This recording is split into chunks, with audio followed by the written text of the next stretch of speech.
दोस्तों, मेहरबानों, कदरदानों, क्या हाल है। सबसे पहले मैं जो हमारे बांग्लादेश के सब्सक्राइबर्स हैं उनको मैं कहना चाहता हूँ कि भाई लोग, आपको बहुत बहुत मुबारक हो। ठीक है, पहले तो आपकी बहुत ही ज़बरदस्त किस्म की ना अभी किस्मत चल रही है। ठीक है, नॉट सेइंग कि ग्रास रूट्स लेवल पे काम नहीं हो रहा है बांग्लादेश में, बट अच्छे दिन चल रहे हैं। एक तो ये है कि भाई अंडर 19 टीम जो है बांग्लादेश की वो जीती है 4-1, उन्होंने नेपाल को हराया। और उनका मुझे कीपर बहुत पसंद आया, मोहम्मद आसिफ आई बिलीव उसका नाम था। और उसने 2 पेनल्टीज़ भी सेव की इंडिया के अगेंस्ट। और सेमीफाइनल में इन्होंने इंडिया को हराया, जो कि पावर हाउस मानी जाती है, पावर हाउस। तो उसको इन्होंने पकड़ के हरा दिए, उनको शिकस्त दी सेमीफाइनल में। फिर फाइनल में नेपाल को हराया। दाद यहाँ पे मतलब देनी बनती है। और obviously many congratulations to you. Secondly, Bangladesh ने भूटान को हरा दिए, शेख मोरसलीन ने गोल स्कोर किया, 1-0 से बांग्लादेश जो है वो जीता है। तो वो भी एक बड़ा ही अच्छा मैच रहा। और बांग्लादेश का इससे ये है कि थोड़ी रैंकिंग बेहतर हो जाएगी। ज़ाहिर है, जब आप फ्रेंडलीज करवाते हो, अब हर कोई पाकिस्तान तो नहीं होता ना, हर कोई पाकिस्तान की फेडरेशन तो नहीं होती कि जब भी कोई नया साल आए तो सितंबर की विंडो में जो है ना हारून मलिक साहब की तरह कोई जो है ना हमने फ्रेंडलीज नहीं करवाने। तो हर कोई पाकिस्तान तो नहीं होता। लोग जो होते हैं वो अक्लमंद होते हैं। लोग क्या करते हैं, लोग फ्रेंडलीज करवाते हैं।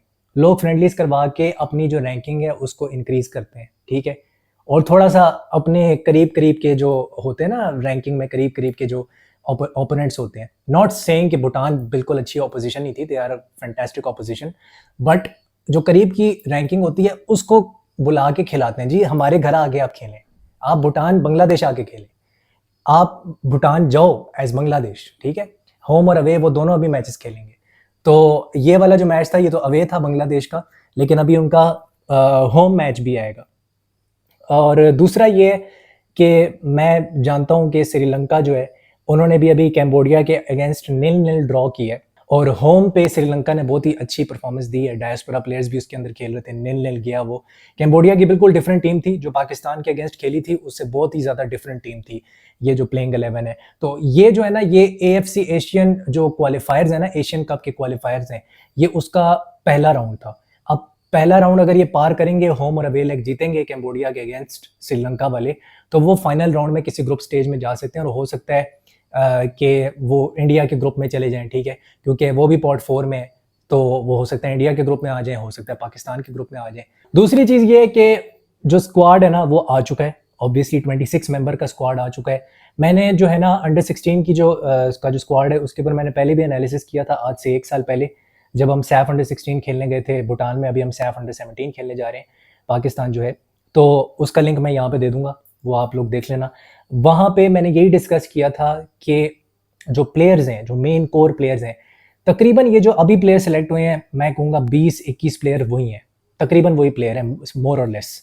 तो इसमें से भी अभी जो 26 प्लेयर्स हैं उसमें हो सकता है 2-3 ड्रॉप हो जाए, तो 23 मेंबर स्क्वाड जाएगा। तो मुझे लगता है वो 21 लड़के दोबारा से जो है ना वो खेलने वाले हैं। एक हमारे सब्सक्राइबर्स कह रहे थे कि भाई एक राइट विंगर था जो कि स्पार्टेक्स के लिए खेल रहा था। ये अभी इस्लामाबाद की अंडर 17 में जो पोपो ने ऑर्गेनाइज करवाई थी, यूथ लीग जो पोपो ने ऑर्गेनाइज करवाई थी, उसमें एक राइट विंगर खेल रहा था। वो एक बड़ा टैलेंटेड विंगर है। तो वो हमारे काफ़ी सब्सक्राइबर्स ने बोला कि यार वो सिलेक्ट नहीं हुआ। मैंने उसे वैसे नहीं खेलते हुए देखा, मैं उसके ऊपर ज़्यादा कमेंट नहीं कर सकता, बट काफ़ी लोग कह रहे थे कि उसको सेलेक्ट करना चाहिए था। दूसरा, मैं थोड़ा सरप्राइज हुआ कि जो पोपो का फहाम है, फहाम को नहीं सिलेक्ट किया। मैंने उसको खुद देखा हुआ है पर्सनली खेलते हुए। फॉल्स 9 खेल लेता है, स्ट्राइकर खेल सकता है, वो बड़ा ज़बरदस्त किस्म का वो एक फोकल पॉइंट बन सकता है। तो उसको नहीं लेकर आए। थोड़ा सा मार्विन फेलेनी वाली उसकी जो है ना गेम है, जो मैंने जो देखी है जितनी, तो वो जो चीज़ है ना वो थोड़ा सा मुझे लगा कि यार उसको नहीं सिलेक्ट किया गया, तो वो थोड़ा था। लेकिन पोपो के लिए एक बहुत अच्छी बात है, और यहाँ तारीफ भी करनी चाहिए पोपो की। पोपो का ये सीन है कि 12 लड़के जो हैं वो पोपो से इस 26 मेंबर स्क्वाड में आए। और जो 18 लड़के थे वो जो पोपो ने ऑर्गेनाइज कराई थी अभी ये जो अंडर 17 की यूथ लीग इस्लामाबाद की, वो 18 लड़के उसके अंदर से आए हैं। दूसरा, इसमें 2 एक्स पोपो के भी प्लेयर हैं, तो इस तरह अगर कर लो तो 14 पोपो के प्लेयर्स हैं, क्योंकि 2 तो एक्स हैं। तो उस तरह अगर हम देखें तो तकरीबन 14 ऐसे प्लेयर्स हैं जो कि पोपो की अकेडमी ने बनाई है। अब बहुत से लोग कह रहे हैं यार ओपन ट्रायल्स नहीं हुए। लास्ट ईयर ओपन ट्रायल्स हुए थे। ठीक है, लास्ट ईयर ओपन ट्रायल्स हुए थे और पूरे मुल्क से हुए थे, और बड़ी अच्छी बात है। इस ईयर भी ओपन ट्रायल्स करवाने में कोई मुजायका नहीं था। लेकिन मुझे ये लगता है कि PFF ये सोचती है, अब ये PFF की थिंकिंग है, पीएफएफ ये सोचती है कि भाई पोपो में लड़के जो है ना वो साल ट्रेन कर रहे हैं, ठीक है, ऊपर से पोपो जो है वो लीग भी करवा रही है, ठीक है, पोपो जो है वो एजुकेशन भी दे रही है, पोपो जो है वो इनको जो है वो वेजेस भी दे रही है जितने दे सकते हैं, ठीक है, फिर उसके साथ रिहाइश भी दे रही है। तो ये सारा कुछ हो रहा है, ठीक है, और ये एक ही अकेडमी अभी कर रही है, ठीक है, टोटल। तो क्यों ना उन्हीं के प्लेयर्स को जो कि सजाद महमूद के ट्रस्टेड प्लेयर्स हैं, क्योंकि सजाद महमूद ने वही सारे प्लेयर्स लिए जो कि ट्रस्टेड हैं। मेरे ख्याल से ज़्यादा यहाँ पे अगर किसी पे उंगली उठानी चाहिए तो सजाद महमूद पे उठानी चाहिए कि भाई आपने फिर ट्रायल्स करवा के नए लड़के क्यों नहीं लेके गए, ठीक है, वही ट्रस्टेड प्लेयर्स आप लेके जा रहे हो, आपने न्यू लड़कों को क्यों नहीं किया, चाहे वो पोपो के होते या वो किसी और उसके होते, जो मैंने राइट विंगर की जैसे स्पार्टक्स की बात की, स्पार्टक्स का राइट विंगर है, आप उसको क्यों नहीं ट्राई कर सकते थे, कर लेते। तो मेरे ख्याल से ट्रायल्स कराने में कोई गलत बात नहीं थी, लेकिन क्योंकि ये लड़के रिदम में हैं, ठीक है, अंडर 17 खेल के आ रहे हैं, यूथ लीग जो कि पूरी कंट्री में एक यूथ लीग हो रही है इस्लामाबाद के अंदर, ठीक है, वो खेलते हुए आ रहे हैं और ऊपर से साल पोपो के साथ मतलब मुंसलिक हैं, ट्रेन करते हुए आ रहे हैं, तो वो ठीक है, मुझे समझ आती है बात। ओपन ट्रायल्स जो लोग कह रहे हैं वो गलत नहीं कह रहे, वो भी अगर आप करा लेते तो उसमें कोई गलत बात नहीं थी, क्या पता 7-8 नए लड़के आपको मिल जाते, ठीक है, तो हो सकता है आपको न्यू लड़के मिल जाते। तो जो जितना भी टैलेंट आता है वो ग्रास रूट्स लेवल से निकल के आता है, वो जो अनअर्थ टैलेंट होता है, जो हीरा होता है ना, जो डायमंड होता है, वो उधर से निकल के आता है। बट खैर नहीं करवाया उन्होंने, तो मैं तो ये समझता हूँ कि कर लेते आप, ट्रायल्स करवा लेते, कोई इशू नहीं था।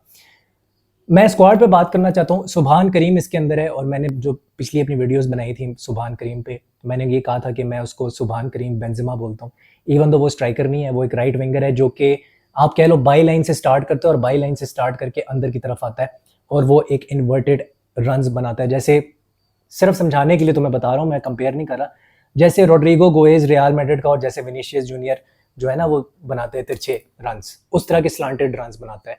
तो सुभान करीम बहुत अच्छा प्लेयर है। मुझे ये लगता है कि फ्रंट थ्री हो सकता है, मैं गलत हो सकता हूँ कि यहाँ पे हो सकता है सजाद महमूद 4-2-3-1 के साथ चले जाए, लेकिन लास्ट टाइम वो तकरीबन आप कह सकते हो सिंगल पिवट के साथ खेले थे और उन्होंने हारून रशीद को एज अ ब्रेन यूज़ किया था कि वो ब्रेन होगा, वो एज अ फॉल्स 9 खेल रहा था या as a central attacking midfielder खेल रहा था।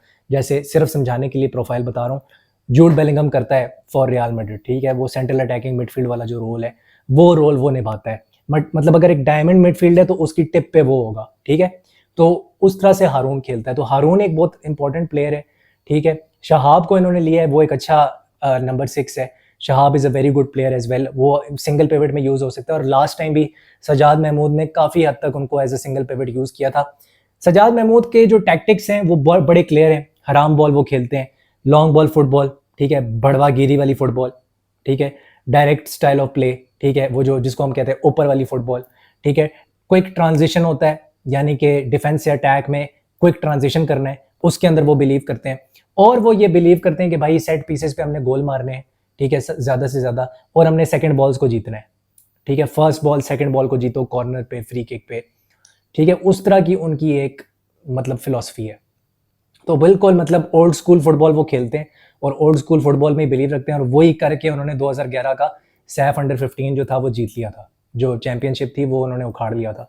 लास्ट टाइम भी सजाद महमूद कोच थे पाकिस्तान अंडर 16 टीम की, तो सजाद महमूद ने क्या किया था जी, सेमीफाइनल तक लेके गए थे, लेकिन उसमें भी वो जो प्लेइंग 11 थी जो बांग्लादेश के अगेंस्ट खेली थी और जो उससे पिछले वाले मैचेस में खेली थी, उसमें 5 से 6 पोपो के लड़के थे और 2 बेंच से उठ के पोपो के लड़के आते थे, ठीक है। तो वो पोपो की टीम के ऊपर ही उन्होंने सारा कुछ क्या किया था, इन्हिसार किया था, डिपेंडेंसी थी सारी कि इससे हम कुछ ना कुछ निकालेंगे, ठीक है। इवन दो सुभान करीम जो है वो पोपो का प्लेयर नहीं है और वो मेरा इसमें फेवरेट प्लेयर है वैसे बाय द वे, तो वो एक ऐसा टैलेंट है जिसको आप आगे भी जाके निखार सकते हो। मैं नहीं जानता इस 1 साल में सुभान करीम की जो डेवलपमेंट है उसमें क्या हुआ है, क्योंकि 1 साल पहले तो वो आग लगा रहा था, मतलब सैफ अंडर 16 में वो आग लगा रहा था, गोल्स पे गोल्स कर रहा था, असिस्ट मार रहा था, इन बिहाइंड रन्स निकाल रहा था, ही वाज फिनोमिनल। लेकिन अभी वो कैसा खेलेगा मैं कुछ कह नहीं सकता कि उसकी ग्रोथ कैसी हुई है 1 साल के अंदर, तो लेट्स सी कि क्या होता है। बाकी यही है कि मोस्टली लास्ट टाइम भी आप सैफ अंडर 16 की टीम निकाल के देख लो, 10 लड़के पोपो से निकाले थे उन्होंने, ठीक है। अब ये कितना सही है कितना गलत है ये आप लोगों के ऊपर है, लेकिन मेरे ख्याल से पोपो को क्रेडिट देना चाहिए यहाँ पे कि यार उनकी एकेडमी अच्छा काम कर रही है और वो इस तरह का टैलेंट निकाल रही है जो कि सैफ अंडर 16 के सेमीफाइनल तक आपको लेके गई। तो अगर वो लड़के परफॉर्म कर रहे हैं और वो आपको सेमीफाइनल तक लेके जाते हैं पिछले वाले सैफ अंडर 16 में, तो you have to give credit to फिर पोपू, ठीक है। तो इस तरह का टैलेंट वो निकाल रहे हैं जो कि यूथ लेवल पे जाके कम से कम वो खेल सकता है। वो अलग बात है कि उसके बाद उनके पास फैसिलिटीज़ नहीं है कि वो 23 ईयर ओल्ड को या 24 ईयर ओल्ड को फिर जाके डेवलप कर सके, या उस तरह की वो वेजेस नहीं दे सकते जिस तरह से ऑब्वियसली कराची सिटी के जो हमारे अमीर ओनर्स हैं दे सकते हैं। तो वो वाला सीन उनका नहीं है, लेकिन आई थिंक उनकी एकेडमी बहुत ज़्यादा अच्छी है, तो यहाँ पे सराहना तो आपको पड़ेगा। लेकिन आपका क्वेश्चन बिल्कुल वैलिड है कि यार ओपन ट्रायल्स क्यों नहीं है, बिल्कुल आपका क्वेश्चन वैलिड है यहाँ पे। दूसरा ये चीज़ है कि मैं ये बात करना चाहता हूँ कि मेरा जो फेवरेट टॉपिक है, मोस्ट फेवरेट टॉपिक जो मेरा है वो ये है कि भाई साहब हारून मलिक लोगों को पकड़ के बैन बैन और बैन कर रहे हैं, ठीक है। हारून मलिक साहब बैन पे बैन कही जा रहे हैं, उनको नहीं पता जी कि क्या हो रहा है। पाकिस्तान स्पोर्ट्स बोर्ड जो है वो जी बुला लेती है इनको, क्या कहती है, हारून मलिक साहब के जो चमचे हैं और हारून मलिक साहब के ऑब्वियसली जो महान असिस्टेंट्स हैं, ठीक है, जो ऑफिशियल्स हैं, पीएफएफ ऑफिशियल्स, पीएफएफ, उनको वो बुला लेती है और कहती है जी भाई हर किसी को पकड़ के बैन क्यों कर रहे हो, चलो तुमने सैयद अशफाक हुसैन शाह को बैन कर दिया, वेल डन, हम तुम्हारे साथ हैं, मैं तुम्हारे साथ हूं, ठीक है, फैंस आपके साथ हैं। हारून मलिक को वेल डन कहते हैं हम सारे कि आपने सैयद अशफाक हुसैन शाह को बैन कर दिया, उसने पीएफएफ पे अटैक किया था, वो ये डिजर्व करता था, वेरी गुड, वेल डन। लेकिन सर आप जरा इस सवाल का मुझे सर जवाब दे दें, मुझे प्रूफ के साथ सर बता दें, ये पीएसबी ने भी आपसे सवाल पूछा है, प्रूफ के साथ बता दें कि राना अशरफ जो था उसको आपने पकड़ के क्यों बैन किया, why did you ban him. उसके साथ तो अभी आप मीटिंग कर रहे थे थोड़े दिनों पहले, क्या आपने उसको इसलिए पकड़ के बैन किया क्योंकि वो पीटीआई के आमिर डोगर की तरफ चला गया था, इसलिए आपने बैन किया था? मुझे तो ऐसे ही लगता है कि शायद आपने इसीलिए बैन किया, क्योंकि हाँ आमिर डोगर जो था वो अटैक में मुलविस था, उसको आपने बैन किया, वेल डन सर, बट इसका प्रूफ नहीं है सर। दूसरा मुझे सर आप ये बता दें कि जाहिर शाह का क्या प्रूफ है, कोई एविडेंस मुझे दे दें, अगर तो आपने उसको पीएफएफ के नलके उखाड़ते हुए देखा है, ठीक है, अगर उसने आपके गिरबान के ऊपर हाथ डाला है तो सर उसकी कोई तस्वीर दिखा दें, ठीक है। जाहिर शाह की बात करो, जाहिर शाह का एविडेंस बता दें कि वो कितना मुलविस था, वरना लोग आपको यही बोलेंगे कि सर जाहिर शाह और राना अशरफ का कोई कॉन्क्रीट एविडेंस नहीं है, आप उनको इसलिए पकड़ के बैन कर रहे हो क्योंकि फैसल साले हयात के लिए रास्ता साफ हो जाए, सिंपल एज दैट। आप फैसल साले हयात के लिए रास्ता साफ कर रहे हैं और जानबूझ के कर रहे हैं, क्योंकि आपने प्रो पाकिस्तानी के पॉडकास्ट के ऊपर बोला है, जिसके ऊपर मैं आर्टिकल लिख चुका हूं पूरा, कि मैं एक हाइब्रिड मॉडल लेके आना चाहता हूं। अच्छा जी, अभी हाइब्रिड मॉडल क्या है? हाइब्रिड मॉडल ये है भाई साहब कि मैं 9 महीने की 10 महीने की लीग चलाऊंगा, पूरा साल वो चलेगी, ठीक है, उसमें वो 16 टीमें होंगी, वो प्रमोशन रेलीगेशन होगी, एक फर्स्ट ईयर होगी, सेकंड ईयर होगी, नीचे थर्ड ईयर होगी, इसमें हम डिवाइड कर देंगे, ठीक है। 142 डिस्ट्रिक्ट्स में से वो लीग बनेगी और वो 142 जो क्लब्स हैं वो जो भी है वो उसके अंदर से वो क्लब्स आएंगे और वो प्रीमियर लीग स्टाइल की ना एक वो पिरामिड सिस्टम बनेगा, ठीक है, वेल डन सर, ठीक है, फाइन, मैं इस पे आपसे एग्री करता हूं, I agree with you on this. What about the other thing जो आपने फ्रेंचाइज की बोली कि मैं 6 से 8 हफ्ते की फ्रेंचाइज लीग लेके आना चाहता हूं अपनी, क्योंकि मैं लेके आना चाहता हूं फुटबॉल के अंदर ग्लैमर।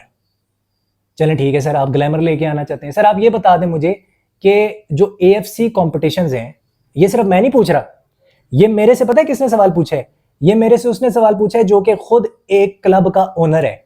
क्लब के ओनर ने मुझसे पूछा, शायान मुझे ये बताओ कि भाई ये फ्रेंचाइज लीग है, ये पिरामिड सिस्टम की लीग है, इसमें से जो विनर निकल के आएगा, ठीक है, 2 विनर्स आएंगे, किसको एएफसी कंपटीशन में भेजोगे, किसको एएफसी चैलेंज लीग में भेजोगे? और दूसरा सर मुझे एक सवाल का जवाब दे दें, चले आपने बोला मैं फ्रेंचाइज लीग लेके आना चाहता हूं, आपने अपने मुंह से बोला सर कि मैं इन टीमों को सेल करूंगा, इन फ्रेंचाइजेस को नेक्स्ट ईयर सेल करूंगा, next year they will be sold, quote and quote, आपने बोला, ठीक है। आपके पास तो दिसंबर के बाद मैंडेट ही नहीं है आपके पास तो दिसंबर के बाद मैंडेट ही नहीं है सर, आप तो पीएफएफ इलेक्शंस करवाने वाले हैं। जब आपके पास मैंडेट ही नहीं रहेगा तो आपको किसने ये राइट दिया है कि आप जाके ये फ्रेंचाइजेस बेचे और ये फ्रेंचाइज लीग स्टार्ट करें? इट मींस कि आप अपना पपेट लेके आना चाहते हैं और पीएफएफ के हाउस पे अपना पपेट लगवाना चाहते हैं, जिसका नाम होगा फैसल साले हयात। और उस पपेट को आप बोलेंगे जिसने कमर्शियलाइज किया था फुटबॉल को 2004 में, उसी ने कमर्शियलाइज किया था ना। आप भी इस चीज को मानते हैं कि भाई 2004 में उसने फुटबॉल को कमर्शलाइज किया था बहुत ज्यादा। तो सर आप फिर बता दें कि फिर उसी को आपने लेके आना ना, पपेट। वही पपेट होगा ना आपका, जो आपकी फ्रेंचाइज लीग स्टार्ट करेगा, जो आपका ख्वाब था, जो आपका सपना साकार होने वाला है, ठीक है, वो आके करेगा ना आपके सपने साकार। लेकिन आप एक चीज भूल जाते हैं कि वो एक चोर, डाकू, लुटेरा और घटिया इंसान है। आप ये बात भूल जाते हैं, ठीक है। आप ये बात भूल जाते हैं कि उसने फीफा गोल प्रोजेक्ट्स में, जो 8 फीफा गोल प्रोजेक्ट्स थे, उसमें कितने घपले किए थे और कितने पैसे अपनी जेब में डाले थे। आप ये भूल जाते हैं कि भाई 12-14 साल उसने हुकूमत की पीएफएफ हाउस में, और फुटबॉल में घंटा बेहतरी नहीं हुई, घंटा बेहतरी नहीं हुई फुटबॉल में। आप ये चीज भूल जाते हैं। और मैं अभी इसी वक्त आपको बता रहा हूं, और मैं मुंह पे बोलता हूं, कोई माई का लाल मुझे नहीं रोक सकता। सिंध की जो 3 सीटें हैं, अभी ये जो 16 सितंबर को जो आपका प्रोविंशियल इलेक्शंस होने वाले हैं, सिंध की 3 सीटें, पंजाब की 3 सीटें, राइट। इसमें से सारे फैसल साले हयात के जो हिमायती है ना, वो जीत के आएंगे, जो उसको वोट देंगे आके। इस्लामाबाद का वोट, ठीक है, यहां की जो फेडरेशन है इस्लामाबाद की, वो क्या होगा, वो वोट देगी फैसल साले हयात को। कितने वोट हो गए? 7 वोट। कोई माई का लाल जो है ना, वो मुझे इसके ऊपर कर ले, फिर चैलेंज कर ले मुझे, ठीक है। मैं एक बात बता दूं, पाकिस्तान फुटबॉल के बैन में ना जो लोग मुलव्विस हैं, उनको जला के भून दूंगा मैं, ठीक है। और मेरे रास्ते में अगर कोई आएगा ना, तो खुदा की कसम बुण मार दूंगा तुम्हारी, खुदा की कसम। टेंशन नहीं लेनी, पाकिस्तान फुटबॉल पे बैन नहीं लगना चाहिए, नंबर वन, ठीक है। और मुझे पता है कि कौन कौन किस किस को वोट देने वाला है, मैं ये बात अच्छी तरह जानता हूं। इसमें दुश्मनियां मोल लेनी है मेरे साथ, मोल लो, मेरे को घंटा फर्क नहीं पड़ता। ट्विटर पे मेरे खिलाफ एजेंडा चलाने हैं, चलाओ। मैं तो वैसे दिसंबर के बाद नहीं हूं बाबू, मैं तो दिसंबर के बाद वैसे भी नहीं हूं। उसके बाद तो मैंने ये तुम्हारी जो घटिया सिस्टम है ना, इसके ऊपर वैसे ही मैंने बात नहीं करनी, मैंने अपनी एनर्जी जाया नहीं करनी। लेकिन जब तक मैं दिसंबर तक हूं, तो तुम सारों की बुण मारूंगा, ठीक है। तो टेंशन ना लेना तुम, अभी मैं सिर्फ शुरू हुआ हूं, अभी मैं लेना शुरू हुआ हूं, अभी से तुम्हारी चीखें निकल गई हैं। और तीसरा, हारून मलिक साहब मुझे यह बता दें कि सर जब आपके पास मैंडेट नहीं होगा, फैसल साले हयात को आप इसीलिए फिर लेके आ रहे हैं ना, यही वो रीजन है कि मैंडेट तो आपके पास होगा नहीं, फिर जिसके पास मैंडेट होगा उसको पपेट की तरह आपने यूज करना है, ठीक है। उसको कहना है चल भाई मेरी फ्रेंचाइजीज लगा, मेरी फ्रेंचाइजीज चला, ठीक है, उसको आपने फिर कहना है। तो कौन कौन किसको वोट देने वाले हैं मैं अच्छी तरह जानता हूं, इसकी तुम अभी टेंशन ना लो कि मुझे क्या पता है और क्या नहीं पता। मेरे यहां पे ना इधर बहुत सारे राज दफन है, मैंने मुंह खोल दिया ना अपना, तो तुम्हारी बुंडों को आग लग जाएगी सारों को, ठीक है। एंड में मैं एक चीज कहना चाहता हूं, और ये उन लोगों से मैं कह रहा हूं जो अच्छी तरह जानते हैं कि मैं किन से बात कर रहा हूं। मैं उन लोगों से बात कर रहा हूं जो अपने आप को पाकिस्तान फुटबॉल का मुहाफिज कहते हैं, जो कहते हैं कि मैंने 15 साल लगा दिए, 20 साल लगा दिए, 25 साल लगा दिए पाकिस्तान फुटबॉल के लिए लड़ते हुए। हम आपकी बहुत इज्जत करते हैं, बहुत बहुत इज्जत करते हैं, आपको हम अपना गुरु मानते हैं। लेकिन सर अगर आपने अभी ना बोला ना सर, तो फिर आप सारी जिंदगी पछताएंगे, क्योंकि फैसल साले हयात जो है ना, वो सिर्फ आ नहीं रहा, वो आ चुका है। वो पीएफएफ के दरवाजे के दहलीज के ऊपर खड़ा हुआ है आपकी फुटबॉल को तबाह करने के लिए, और आप वही लोग हैं जिन्होंने उसके खिलाफ कई सारे आर्टिकल लिखे हैं। सर वक्त आ गया है कि खुदा के लिए कुछ बोलें, कुछ बोल लें खुदा के लिए प्लीज। अगर आप नहीं बोलेंगे तो लोग जो आपको आपका अपना लीडर मानते हैं ना, जो लोग आपको अपना लीडर मानते हैं, उनका एतबार आपके ऊपर से उठ जाएगा। सर प्लीज कुछ बोलें, क्योंकि मैं ज्यादा देर यहां रहने नहीं वाला इस सिस्टम में, मुझे कोई शौक नहीं है। लेकिन आपने अगले 21 साल भी इसी सिस्टम में गुजारने हैं, और इस सिस्टम के लिए आपने लड़ना है। तो ये वक्त है बोलने का, प्लीज से समथिंग। अंडर 17 के प्लेयर्स को अभी भी वेजेस मिलेंगे या नहीं, कोई नहीं जानता, किसी को नहीं पता कि उनको अभी भी वेजेस मिलेंगे या नहीं। पिछले वालों को तो अभी तक वेजेस नहीं मिले, बाय द वे तनख्वाहें नहीं मिली हैं उनको, ठीक है। मेरे ऊपर जो है ना एजेंडा चलाना और मेरे खिलाफ ट्रेंड्स चलाना और मेरे खिलाफ ट्वीटें करना, इससे आपको कोई फायदा नहीं होगा। ट्वीट करनी है तो फैसल साले हयात के खिलाफ करो, ट्वीट करनी है तो पाकिस्तान फुटबॉल के लिए करो, मेरे खिलाफ बोलने से कुछ नहीं होगा। बात बड़ी सिंपल है, ये लोग कोई ऐसा कैंडिडेट सामने रख ही नहीं रहे कि भाई फैसल साले हयात, जिसमें ये हो कि भाई फैसल साले हयात का कोई ओपोनेंट हो, ठीक है। एक आदमी अनअपोज्ड इलेक्ट हो जाए तो क्या वो धांधली नहीं है? अनअपोज्ड वो इलेक्ट हो जाए, कोई सामने ओपोनेंट ही ना हो लड़ने के लिए पीएफएफ इलेक्शंस में, क्या वो धांधली नहीं है? लेकिन हमें क्या, हम तो वही करेंगे जो हमने करना है, क्योंकि हमारे पीएफएफ प्रेसिडेंट ने, एनसी चेयरमैन ने क्या लेके आनी है जी? अपनी फ्रेंचाइज लेके आनी है, लीग तो ले आए सर।